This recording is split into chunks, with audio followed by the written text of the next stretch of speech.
Olá pessoal, voltamos dando sequência aqui com a nossa turma do portal Silvio Sandi, seguindo firmes e fortes aqui na nossa 9ª aula. Esse é o último bloco de exercícios dessa aula, que está tratando aqui de representação de fluxo de caixa, taxa interna de retorno, valor presente líquido, avaliações de investimento de forma geral, equivalência de capitais. Eita, Lelê, vamos embora, vamos pegando então o jeito. Próxima questão que eu separei para vocês, concurso do ISS Niterói. E aí, foi fazer esse concurso, que foi um concursaço Niterói, que é uma cidade maravilhosa, eu particularmente curto pra caramba, então a gente teve muitos alunos aqui do portal que foram fazer o ISS Niterói.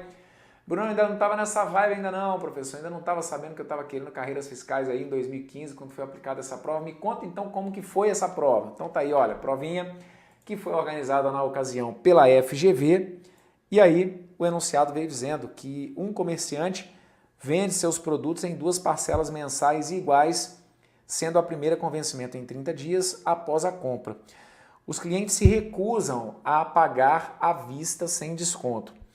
Se para o comerciante o dinheiro rende 25% ao mês, o máximo de desconto que pode ser oferecido de modo a tornar financeiramente indiferente para ele a alternativa pelos clientes é de aproximadamente, e aí vem aqui então essas alternativas, 25, 26, 27, 28 ou 29. Então lá vamos nós, olha só. O enunciado cita que o cliente vende seus produtos em 2 parcelas mensais iguais. Vende seus produtos em 2 parcelas mensais e iguais, sendo a primeira com vencimento em 30 dias após a compra. Só que os clientes se recusam a pagar à vista sem o desconto. Então, o que vai acontecer? Vejam, aqui nós temos a situação do à vista e do a prazo. Ok? O que o cliente, ou melhor, o que o dono da loja aparentemente quer é que à vista e a prazo a gente chegue à mesma coisa, certo? O a prazo, só tomando um pouquinho de cuidado, porque ele deixa indicado que no pagamento a prazo, vejam, no pagamento a prazo, a primeira vence em 30 dias após a compra. Então significa que no a prazo a gente tem na data 1, a gente tem pagamentos na data 1 e na data 2. Olha, não que fosse necessário, mas eu vou inventar valor, certo? Para poder clarear um pouquinho a explicação, e é algo totalmente possível aí na sua questão. Como a gente não tem aqui nas alternativas o pedido do valor final, você pode pegar e inventar um valor. Então eu vou colocar aqui como se o meu pagamento à vista fosse de R$100 e é como se ele estivesse pedindo então que o a prazo fosse em 2 parcelas de 50. Perfeito? Muito bem. O que o texto diz também o seguinte, olha, para o comerciante, entendam, para o comerciante, o dinheiro rende 25% ao mês. Então, essa que está aqui é como se fosse a taxa mínima de atratividade para o cliente, para o comerciante. O dinheiro do comerciante já tem uma possibilidade de rendimento. Então, o que ele está querendo dizer é o seguinte, o que a questão em si coloca é, pô, o cara está na loja dele e quer vender o produto à vista pelo mesmo preço do a prazo. O que ele está dizendo é o seguinte, pô, será que vale a pena o cara dar o desconto? Ou até onde que vale a pena ele dar desconto sabendo que o dinheiro dele rende 25% ao mês? Então, o que a gente vai fazer? De novo, eu não tenho uma situação aqui de à vista e de a prazo. O que a gente vai fazer? A gente vai jogar para uma mesma data. Aqui, eu não vou trabalhar com o processo de igualar, porque não necessariamente a gente vai chegar a valores iguais, certo? O que eu vou fazer é jogar para uma mesma data. Então, aqui, eu vou optar pela data focal. Vou colocar aqui, olha, data focal. Vou colocar tudo na data 0, tá bom? Mas, tanto faz, tá? Se quisesse... Aliás, eu vou colocar tudo na data 2, que aí a gente não faz divisão. Vou jogar tudo, então, para a data 2. O que vai acontecer? Entendam. Olha, na data 2, esse meu fluxo à vista me daria 100. O cara não está ganhando 25% ao mês, então eu teria 100 que multiplica 1 mais a taxa, ou seja, 1 mais 0,25, só que tudo isso elevado a 2. Então, eu fico com 100, que multiplica 1,25 elevado ao quadrado.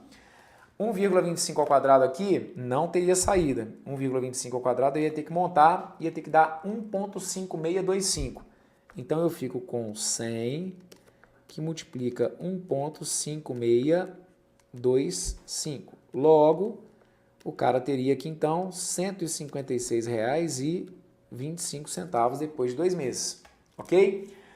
Essa é a situação que ele tem então. Como o dinheiro dele rende 25% ao mês, se ele pegasse, né, o que ele tem lá, que é os R$ 100, que é o preço do produto, por exemplo, é como se depois de 2 meses ele pudesse ter R$ 156,25 com esse produto.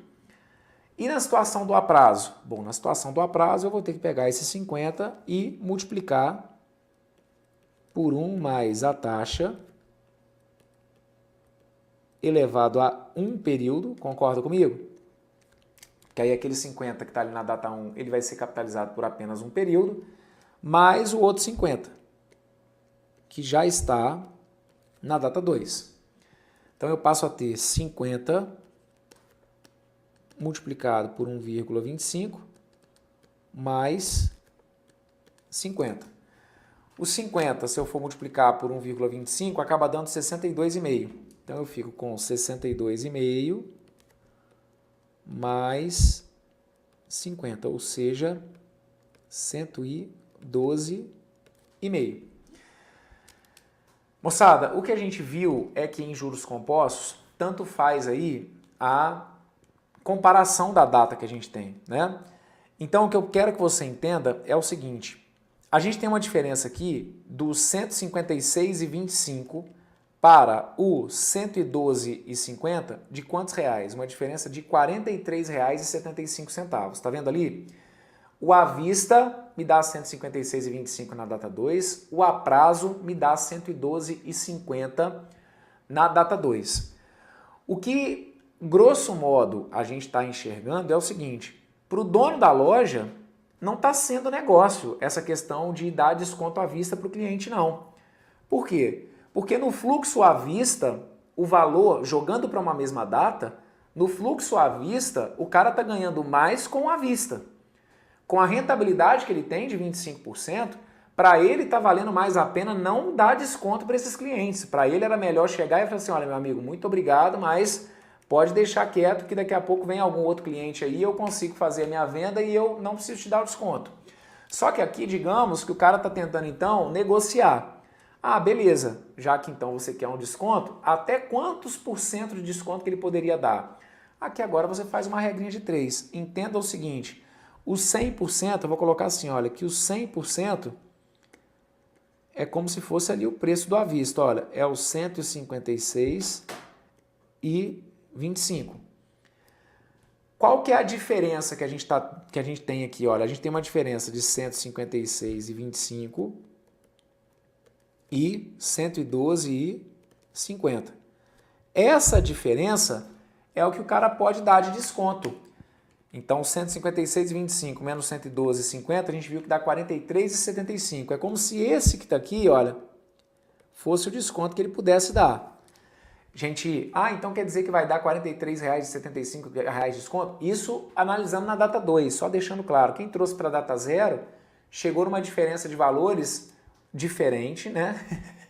Uma diferença de valores diferente, claro, menor porque está numa data antes, mas proporcionalmente, como a gente está falando aqui de capitais e em juros compostos data não faz diferença, a gente vai ver então que de qualquer maneira, em qualquer data, a conclusão seria a mesma. Então eu entendo que a minha referência é o preço à vista, 156,25. Sobre esse valor, quantos por cento de desconto que eu posso dar? Então eu coloco aqui, olha, o 43,75 e aí eu vou ver que eu passo a ter então X%. Bem, multiplicando isso aqui, eu tenho 156,25x, que acaba ficando igual a 4.375. Daí, então, o seu x teria que ser 4.375 dividido por 156,25. Se você montar essa continha, você vai ver que o x vai ter que dar, acho que vai dar até um valor exato, deixa eu só conferir aqui, 4.375 dividido por 156,25, Isso aqui dá exatamente 28%. Ok? 28%. Gabarito correto, então, vai ter que ser a letra D de dado. Esse que está aqui, então, poderia ser o maior desconto que o dono dessa loja poderia dar. Tanto que agora você pode fazer, pega esse 100, por exemplo, e dá 28% de desconto. O que seria 28% de desconto em cima de 100? É como se o dono da loja deixasse o cliente levar o produto por R$ 72. Faz aí a análise desse fluxo ao invés do 100 com 72. Pega o 72 e leva lá para a data 2. Você ia ver que o 72 lá na data 2 ia dar exatamente os 112,50. Mostrando então que seria uma situação em que para o dono da loja acabaria ficando indiferente, certo? Ele teria aquela rentabilidade que ele já estaria querendo, que era de 25%.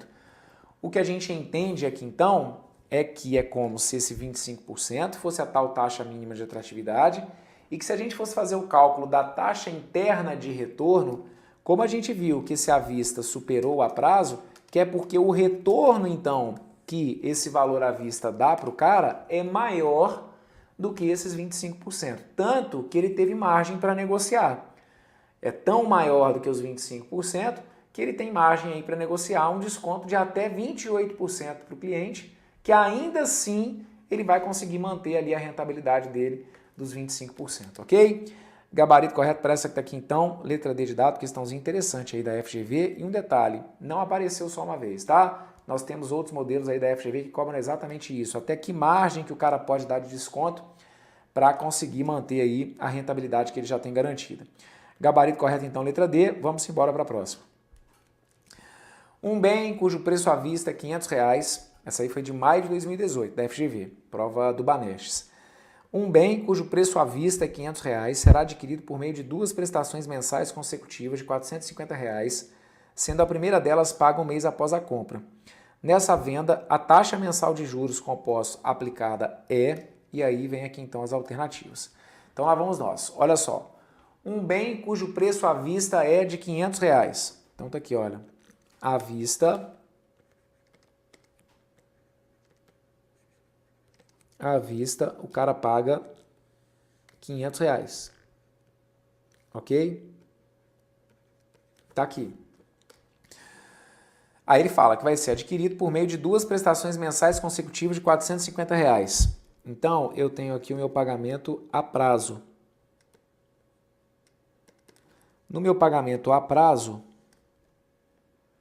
eu tenho duas consecutivas de 450, sendo que a primeira vai ser paga um mês após. Então eu tenho aqui, olha, na data 1, um 450.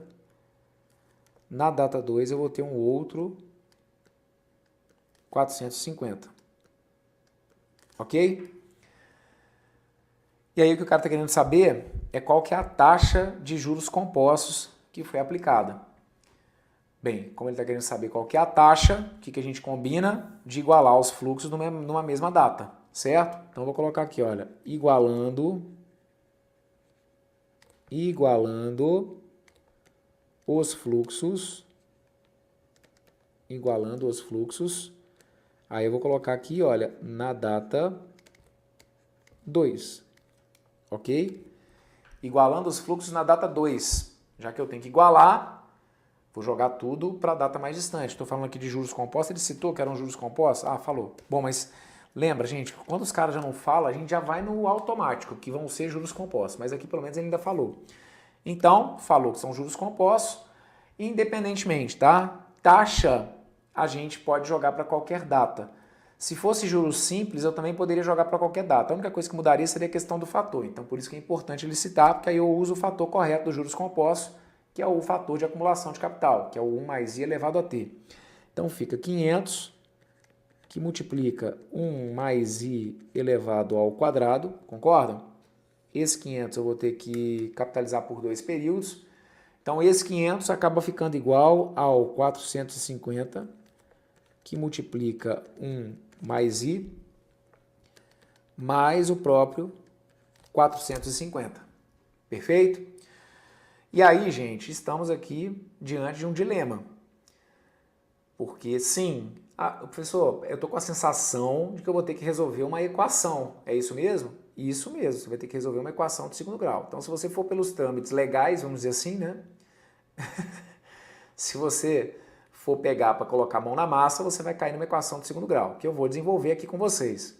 Mas na boa, se sou eu, Bruno, na hora da prova, eu não tenho medo não. Eu vou ali nas alternativas e começo a testar as alternativas.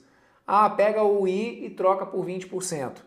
Se você trocar o i por 20%, 0,2. Ficaria com 1,2 ao quadrado, que vai ter que dar 1,44, multiplicaria o 500 por 1,44, teria que ser o 450 multiplicado por 1,2 mais 450 para dar aquilo ali. Foi? Foi. Então ótimo, beleza. Não foi? Pega e testa outra alternativa, ok? Então, pode testar as alternativas. Para naturalmente a sua alternativa ser correta, teria que ser uma que fizesse com que o primeiro membro seria exatamente igual ao segundo. Para quem vai pela equação de segundo grau, eu vou deixar indicado então, olha, fazendo 1 mais i igual a x. Então eu teria 500x ao quadrado, que teria que ser igual a 450x mais 450. Então, 450x e 450 ia passar para frente, eu ficaria então com 500x ao quadrado menos 450x menos 450, que teria que ficar igual a zero. Como isso aqui é uma equação de segundo grau, posso simplificar, vou dividir isso aqui tudo por 50. 500 por 50 vai ter que dar 10, então eu ficaria com 10x ao quadrado menos 9x menos 9 igual a zero, ok?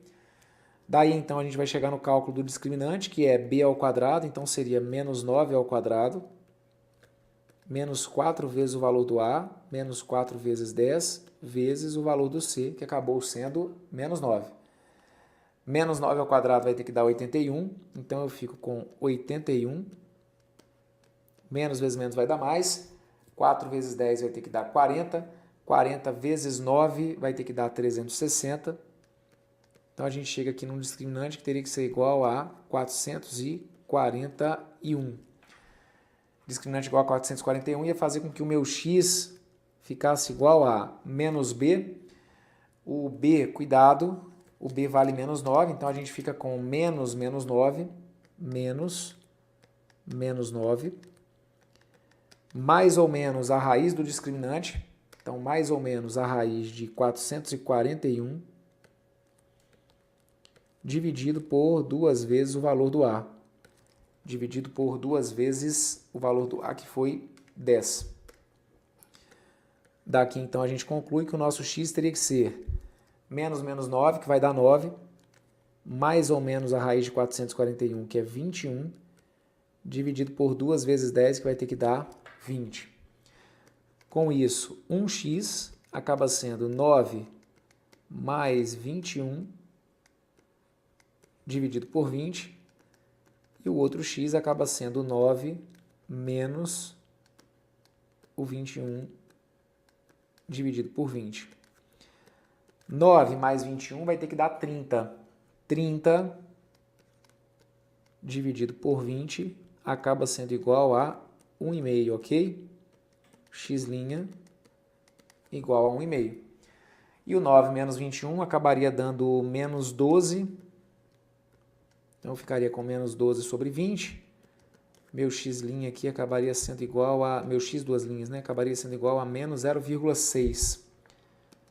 Menos 0,6, ok? Bom, só não se esqueçam que essa resposta que está aqui ainda não é a final, porque a gente fez uma substituição aqui no início, né? Então, a gente tem que se lembrar que 1 mais i é igual a x. Então, eu vou colocar, olha, mas 1 mais i tem que ser, então, igual a 1,5. E o 1 mais i teria que ser igual a menos 0,6. Se 1 mais i é igual a 1,5, é porque o i, que é a taxa, vai ter que ser de 1,5 menos 1, ou seja, a minha taxa vai ter que ser igual a 0,5, que é a mesma coisa, então, que 50%, que vai ser o nosso gabarito. Ou o i teria que ser menos 0,6 menos 1. Ou seja, o meu I teria que ser igual a menos 1,6, que acabaria dando menos 160%, o que não faria sentido aqui para o contexto do nosso exercício. Então, gabarito correto está aqui, olha, taxa de 50%, gabarito correto acabou sendo a letra E. Certo? Para quem fez então as tentativas, e na verdade começou arriscando, sei lá, eu vou começar a chutar na letra E. Então, para quem foi chutando aí e resolveu apelar, né? Vou lá para a letra E, vai que seja, né? E aí acabou mandando bem, então. Do contrário, quem foi testando uma por uma, chegou na letra D, já estava batendo aquele desespero, porra, não testei as 4 primeiras, não deu, então só sobrou a letra E, vou torcer para ser ela mesmo. Então fechamos, ok? Gabarito correto para essa que está aqui, letra E, está feito. E mais uma vez, uma situação em que ele trabalhou com a vista e com a prazo, que a gente fez o quê? A gente igualou os dois fluxos numa mesma data. Grande sacada na matemática financeira, entender que os capitais têm que estar numa mesma data, e é isso que a gente vem repetindo aqui de forma frequente nas resoluções de questões das mais diversas bancas. Vamos para a próxima? Confirmação está só aí para vocês. Próxima. Prova de auditor fiscal da Fazenda Estadual, concurso da Cefaz Piauí, provinha de fevereiro de 2015, anunciado dizendo que no fluxo de caixa abaixo a taxa interna positiva de retorno é de 20%. Quando ele coloca que a taxa interna de retorno positiva, é porque talvez, dependendo da solução que a gente encontra aí, a gente vai ter até uma negativa, tá? Então ele fala que a taxa interna de retorno é de 20% ao ano e aí o que ele quer é o valor de K. Então, me ajudem. Qual que é a definição de taxa interna de retorno? A taxa interna de retorno é a taxa que faz com que o VPL seja igual a zero. Ah, Bruno, então como falou que o VPL tem que ser igual a zero, eu vou trazer todos os capitais aqui para a data zero. Deixa eu te falar uma coisa. O que você vai fazer é igualar as entradas e as saídas a zero, independentemente de qual seja a data. Por quê? Se a gente vai trabalhar aqui com o regime de juros compostos, ele não citou o regime de juros, mas vai ficar subentendido então que a gente vai trabalhar com o regime de juros compostos, ok? Quando a gente trabalha aqui com o regime de juros compostos, a gente sabe que uma vez estabelecida a equivalência numa data, que ela tem que se tornar equivalente ao longo de todo o período. No caso específico do VPL zero, sempre que a gente tem o zero na data zero, a gente vai acabar tendo saldo zero em qualquer outra data. A gente viu que quando os capitais são diferentes, que isso não acontece. Se eu calculo, por exemplo, o VPL aqui dá 200, o valor líquido na data 1 não pode ser o próprio 200. No caso aqui, multiplicado por 20%, teria que ser, por exemplo, 240 e por aí vai. Mas como a gente está falando de VPL, e como o VPL foi zero, aliás, o VPL vai ser zero, então significa que em qualquer data aqui desse fluxo, a gente vai ter que encontrar resultado também zero. Agora, gente, a única coisa que eu chamo a atenção é o seguinte, esse carinha que está aqui, ele é um indicativo de uma saída, então ele é menos os 5K mais 1.300, ok? Como eu vou igualar tudo a zero, então cuidado, porque o sinal de negativo vai fazer diferença na minha interpretação. Ia ter que ficar menos 5K mais 300, 5K mais 300 ou 3.000? Aliás, 1.300, né? Menos 5K mais 1.300, aí eu vou pegar esse cara e vou levar lá para a data 2. Só que utilizando a taxa interna de retorno, que foi de 20%. Então, multiplicando 1 mais 0,2 e elevando isso aqui tudo ao quadrado, certo? Estou levando ele para a data 2, então vai ficar elevado ao quadrado. Aí, o 3K é uma entrada. Então, ficaria mais 3K, que multiplica 1 mais a taxa, mais o próprio 4K menos 128, que já está na data 2, mais 4K menos 128. E aí, como essa taxa é a taxa interna de retorno, ela vai fazer com que esse fluxo acabe dando quanto? Ela vai fazer com que esse fluxo dê zero. Então, essa é a ideia. O cara citou que é a taxa interna de retorno para saber que as entradas e as saídas levadas para uma mesma data vão ter que zerar.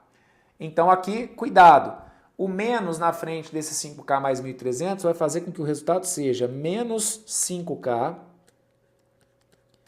menos 1.300. Menos 5K menos 1.300 multiplicado por 1,44 mais 3K, que eu vou ter que multiplicar por 1,2, mais 4K menos 128, tudo isso que está aqui igual a zero, perfeito? Pega o menos 5K e multiplica por 1,44, menos 5, se você for multiplicar por 1,44, você tem que encontrar 7,2. Então eu vou acabar ficando com menos 7,2K.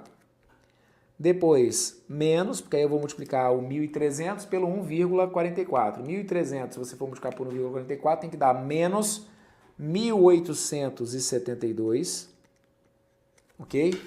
Menos 7,2K, menos 1.832, mais 3,6K, mais 4K, menos 128, e aí o resultado disso fica igual a zero. A partir daí, deixa a letra para um lado, joga número para o outro, eu vou ficar com menos 7,2K, mais 3,6K, mais 4K, tudo isso vai ficar igual a o menos 1.872, eu vou passar somando, então vai ficar igual a 1.872 mais o 128. O menos 128 passou para depois o sinal de igual também somando. Então cuidado, eu teria ali menos 7,2 somado com 3,6, que vai ter que dar menos 3,6, e o menos 3,6 somado com 4 vai ter que dar 0,4. Eu chego então à conclusão de que 0,4K tem que ser igual a 1.872 somado com 128. 1.872 somado com 128 acaba dando 2.000. 0,4K igual a 2.000.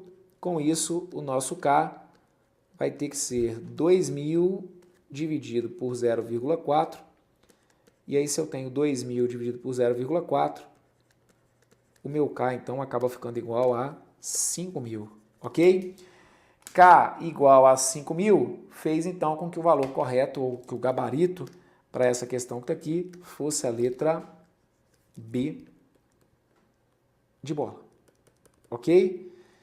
Então, esse modelinho que a gente resolveu aqui, da Cefaz Piauí, moçada, modelo historicamente que aparece em prova da FCC. A gente já teve concurso de CNS São Paulo e ISS São Paulo, em que o modelo que apareceu foi exatamente esse. Então é por isso que aqui no curso básico fiscais a gente dá uma orientação e, como eu sempre reforço, se sair o seu edital, por exemplo, foi um edital importante, se a sua banca foi FCC, cara, se depois de fazer um curso como esse, você tiver a oportunidade de, pós-edital, fazer uma turma específica de resolução de questões da sua banca, não tem para ninguém. Aqui, claro, a gente está direcionando vocês, apresentando questões aí das mais diversas bancas, para te dar uma base realmente legal. Com um curso como esse, você vai mandar bem, com certeza, na sua prova de matemática financeira. Agora, se você junta um curso como esse, com o curso de questões de ESAF, se você for fazer um fiscal da Receita, de FCC, se você for fazer aí os ICMS, os vários ISS que a FCC monta, provas de CESP, enfim, se você entra num curso específico depois da banca, não tem como você mandar mal em matemática financeira, beleza? O seu rendimento aí sobe de mais de 80%, 90%, 100%, que é o que a gente sempre torce para que aconteça com vocês, tá bom? Meus queridos, eu me despeço de vocês por aqui, está entregue a vocês aí a nossa 9ª aula e reforço que a 10ª aula é para eu continuar trabalhando com vocês questões disso aqui, porque essa parte é importante pra caramba.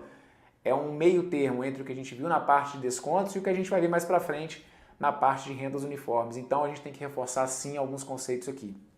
Eu aguardo vocês no nosso próximo encontro. Tudo de bom, obrigado pela confiança de sempre, forte abraço, fui!